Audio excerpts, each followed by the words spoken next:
What's happening, VC? Alex here, back again today for another video, and I wanted to carry on in my series of Bob Dylan album reviews, which I started last night. I did a review of the Freewheelin' Bob Dylan, his second LP, released in 1963, and I said in the video that it was going to be the first of a series of album reviews, and I'm going to go through his studio albums chronologically, and just kind of do mini reviews, track by track reviews of these albums that are very important to me. So I'm going to carry on with that today and get on to the next album that he released. Obviously Freewheelin' came out in 1963, and I mentioned in my video yesterday of just how much of a breakthrough that record was and how it was a catapult and a catalyst for Dylan in reaching a whole new audience of people. And it was just a timeless classic, and a lot of people have commented on that video giving me their opinions, and there seems to be a kind of general consensus that it's definitely one of people's favourite Bob Dylan albums, and in fact in many people's cases it's their favourite. So yeah, thank you to everybody who commented, and it's great to hear other people's opinions on these albums. And I'm going to get on to the next record today, which of course is this one right here, The Times They Are Changing, which again, another classic, came out the year after Freewheelin', but I think it was only 7 or 8 months between the two albums. This came out I think in January or February of 1964, and I guess initially this didn't make as much of a splash as Freewheelin'. I mean, it took some time for people to come down, I guess, from the brilliance and the kind of breakthrough nature of Freewheelin', that people didn't latch on to how good of an album this was, maybe until a bit later. And another thing about the two albums is that a lot of the material written for both of the albums, Freewheelin' and The Times They Are Changing, but most of the material was written around the same time, and there was a bit of a mixing of songs, and some of the songs on this album were actually written before many of the tracks on Freewheelin', or at least around the same time with those songs. So they're very much connected in terms of what period they're from, and kind of an era. I guess it was the end of an era for Bob Dylan, this record, kind of the end of an era in songwriting and the end of a certain style of songwriting. Clinton Halen, one of my favourite Bob Dylan biographers, puts it, I think, very, very well. He says that during 1964, Dylan was kind of travelling on the road, and I think he went on this kind of train journey across the country, and Clinton Halen notes that trip as being the moment where Bob Dylan transitioned from something like great American troubadour to poet of the road. And I love the way he puts it that way. I mean, it was definitely the end of an era, and definitely after this record, Dylan's songwriting would change forever. And it would definitely take him a few albums after this to find the sound that, personally I find the most satisfying and the best. But, this was definitely a record, as I say, it marks the end of a very prolific and lucrative songwriting period for Dylan in the early 60s. So The Times They Are Changing came out in January 64. As I say, there was some mixing of the songwriting between this and Freewheelin'. Some of the songs were held back from Freewheelin' so that Dylan could put them on this LP. And I don't know the exact reasoning for that. I mean, there are a few tracks on here that could have been put on Freewheelin'. Ballad of Hollis was written in 1962. I think North Country Blues was written early 63.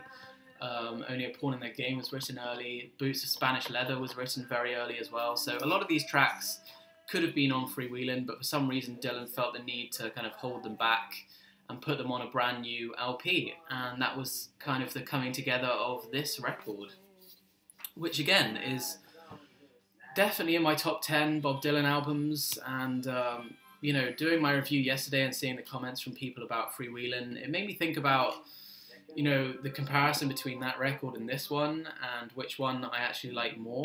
And I've always kind of passed it off as Freewheelin' being my favourite of the two, because I think that was a more important record, and in context I think it's a better record because Dylan was younger, and he it was a record which really changed everything forever, I guess. And as someone mentioned in the comments yesterday, it was definitely the album which a lot of songwriters after Dylan would kind of use as a template for acoustic music and songwriting. And you know, it probably had more overall impact, I guess, than this album did. But I think thinking about it in terms of quality, removing the contextual element, I would say that this is actually a better collection of tracks, and someone else also said yesterday that this is more conceptual, almost more cohesive, and I would definitely agree with that. I think this comes together as a better, more succinct collection of tracks than Freewheelin' does, and I think it's more honed in. I think it's more, yeah, more focused than Freewheelin' in many ways. But it's difficult to compare them. It's difficult for me to say which one's my favourite, but all I know is that I love each one for different reasons. And I find that, you know, the progression from the second album, Freewheelin', to this one, he starts to get into some more darker territories, you know, not nearly as dark as he would get on, for instance, Bringing It All Back Home, Highway 61 and Blonde on Blonde. Those are much darker, more abstract records, but he's starting to get into some more experimental, you know, songwriting patterns, and also the way he plays the guitar on this album. It just feels darker. It feels almost more blues-inspired in many ways. And yeah, it's just a great record. I'm going to go through the tracks and talk a little bit about each one.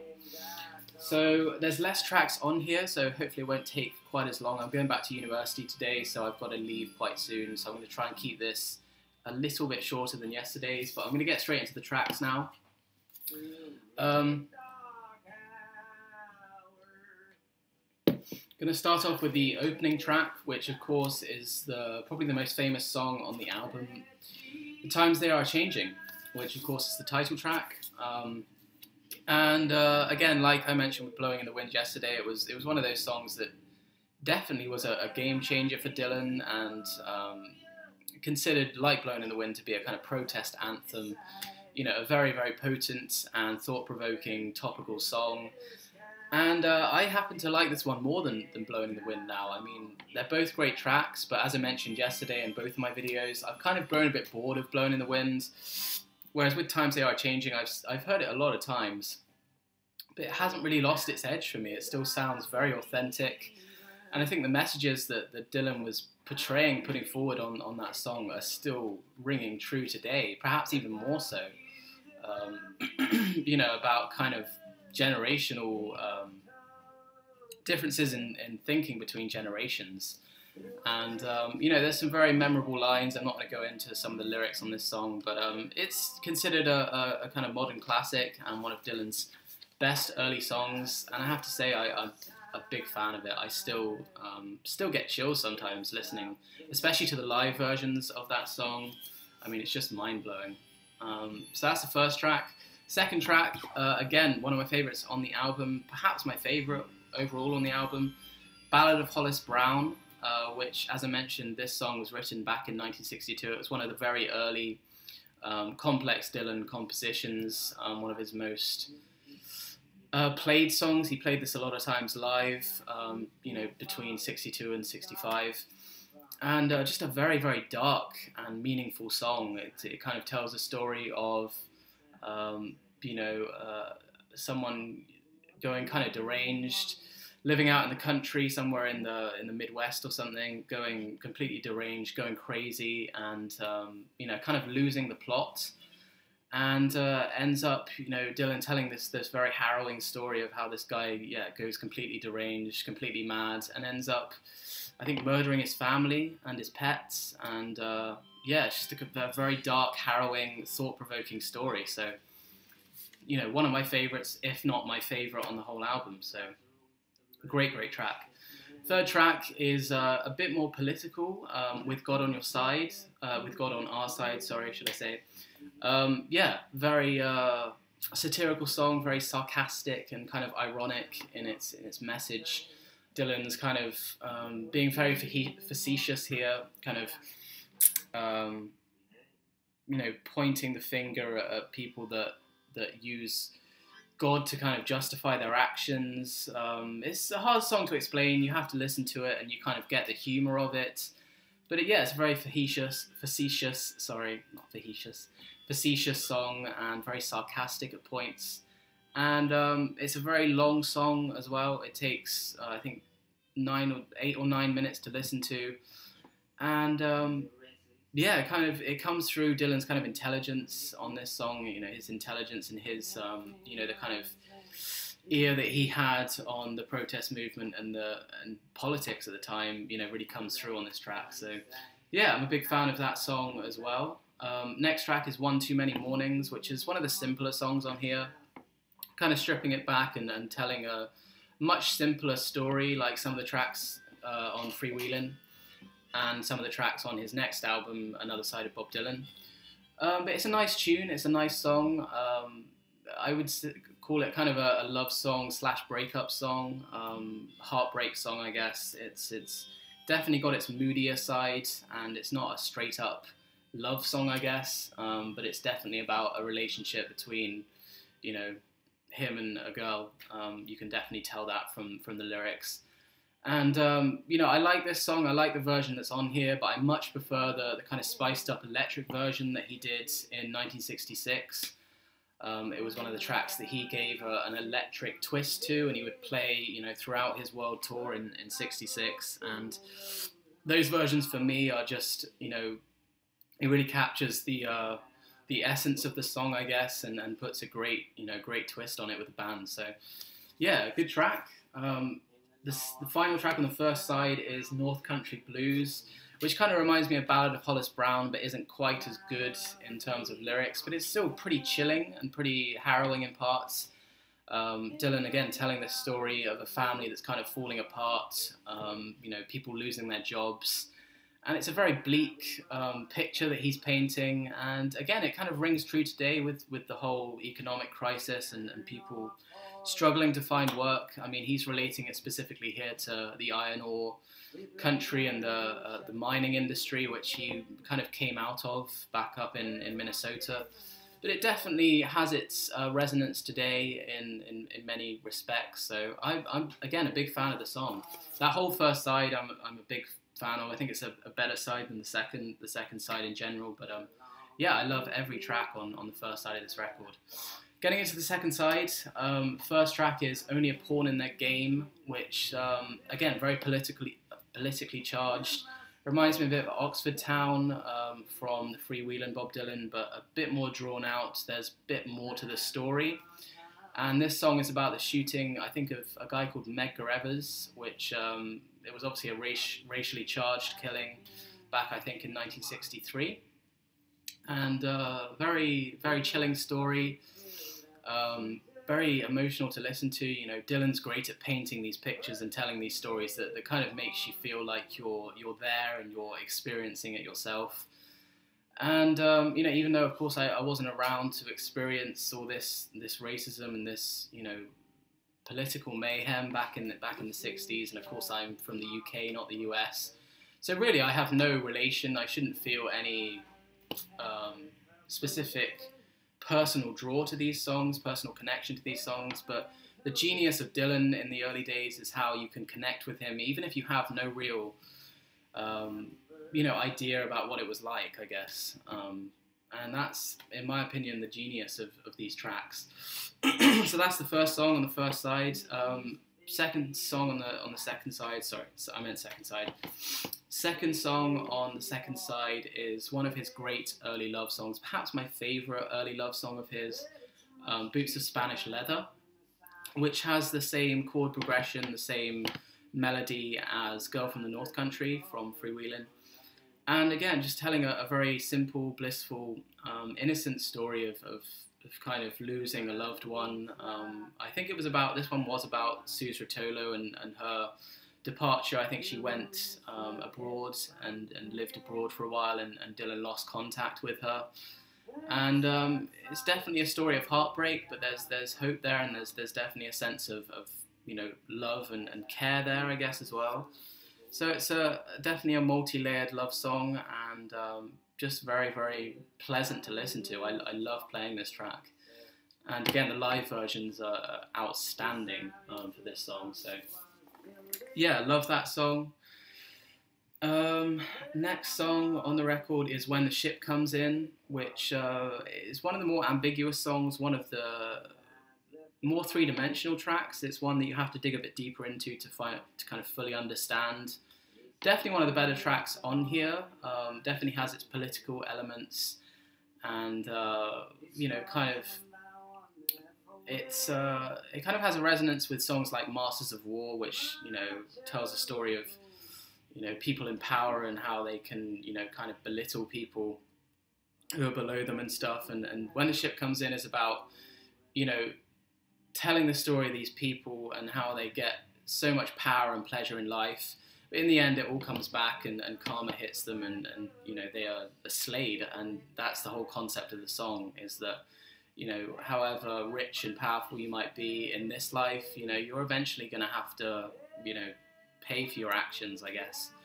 That's what I get from this song. I think, as I say, it's quite hard to dig quite deep into it. You have to spend some time with it and listen to it a few times. But I'm a fan of the song, you know, as it is, as I interpret it, I guess. Penultimate track on the record is The Lonesome Death of Hattie Carroll, which is one of my favourites on here. Again, Dylan just, you know, showing every facet of his storytelling ability and telling this story of, you know, something that he took out of the newspaper about a maid called Hattie Carroll who was beaten, I think, to death by, was it William Zanzinger? And, you know, how it was such an unjust, is that the word? Unjust trial, because Zanzinger, or whatever his name was, you know, he only got 6 months for murdering his maid. And, you know, I think she might have been black as well, so it has that racial element again. So it's definitely Dylan portraying his you know, his anger and his feelings towards, you know, stories like this that were appearing in the newspapers and were becoming more and more prevalent. And it's a great track. It's one of those songs where it's so clever the way that it's written, kind of like songs like Hard Rain and Masters of War, and these more complex compositions. Dylan was really a genius in crafting a song and making it very relatable and very understandable. And that's what I get from Hattie Carroll, and it's one of my absolute favourite early Dylan songs. So yeah, great track. And the final song on the album is pretty underwhelming, I guess.